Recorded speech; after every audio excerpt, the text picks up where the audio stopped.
bu dee yaa ngi doog a seetaan suñu vidéo bul fàtte abonné liker partager parce que ça nous aide vraiment.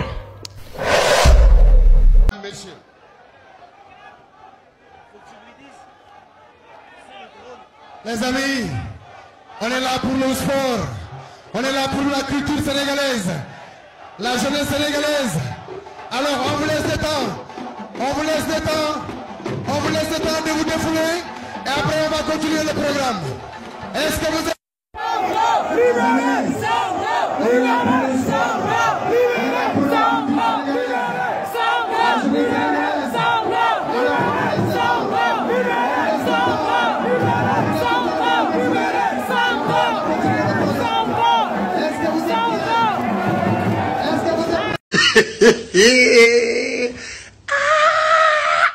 dafa désolé waay. bu dee yaa ngi doog a seetaan suñu vidéo bul fàtte abonné liker partager parce que ça nous aide vraiment.